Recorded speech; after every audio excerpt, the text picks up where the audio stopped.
స్థానిక ఎన్నికలు జనం. ఉమ్, అప్పుడు 80% పంచాయతీలు ఎంపీటీసీ జెడ్పీటీసీ ఎన్నికలను తెలుగుదేశం బాయ్కాట్ చేసింది. ఎందుకని? ఉమ్, అప్పటికే అసెంబ్లీ ఎన్నికల్లో ఖర్చు పెట్టుకుని ఉంటారు టీడీపీ వాళ్ళు, బాగా లాస్ అయ్యి ఉంటారు, ఓడిపోయి ఉన్నారు, 23 సీట్లే వచ్చున్నాయి. పైగా సర్పంచ్ ఎన్నికల్లో కొంత ఖర్చు పెట్టారు. ఉమ్, మళ్ళీ జెడ్పీటీసీ ఎంపీటీసీ అంటే మినిమం ఒక 5 లక్షలన్నా ఇవ్వాలి కదా. జెడ్పీటీసీకి ఒక 10 లక్షలు, ఎంపీటీసీకి ఒక 5 లక్షలు ఇవ్వాలి. ఉమ్, అది ఎమ్మెల్యే క్యాండిడేట్లు ఇచ్చే పరిస్థితుల్లో లేరు వాళ్ళు. ఉమ్, సిట్టింగ్ ఎమ్మెల్యేలు కానీ ఎమ్మెల్యే క్యాండిడేట్లు కానీ ఆర్థికంగా దెబ్బతినేసి ఉంటారు అప్పటికే.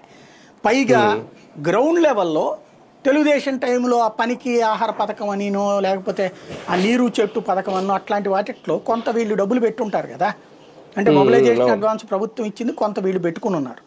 ఆ బిల్లులు చెల్లించాల, మనమే గెలుస్తాం మళ్ళీ అన్న ధైర్యంతో తెలుగుదేశం. ఓకే. దానివల్ల గ్రౌండ్ లెవెల్లో కార్యకర్తలు నాయకుల దగ్గర డబ్బులు లేవు ఎంపీటీసీ జెడ్పీటీసీలు పోటీ చేయడానికి. ఇటు వీళ్ళు ఇవ్వకపోయేటప్పుడు కొంతమంది నాయకులు మాత్రం తమ డబ్బులు పెట్టి పార్టీ తరపున పార్టీ బాయ్కాట్ చేసిన వాళ్ళు ఖర్చు పెట్టుకుని కొన్ని చోట్ల జనసేన తెలుగుదేశం కాంప్రమైజ్ అయ్యి చేశారు. అప్పుడు బీజేపీతో పొత్తున్న జనసేనను తెలుగుదేశం కలిసి గెలిచినవి ఉన్నాయి కొన్ని. ఆ విధంగా మండల పరిషత్తులలో 20% దాకా కొట్టారు వాళ్ళు. ఓకే. మండల పరిషత్తుల్లో ఎంపీటీసీ సభ్యులుగా. మండల పరిషత్తులు కూడా దాదాపు 10% 20% కొట్టారు టీడీపీ.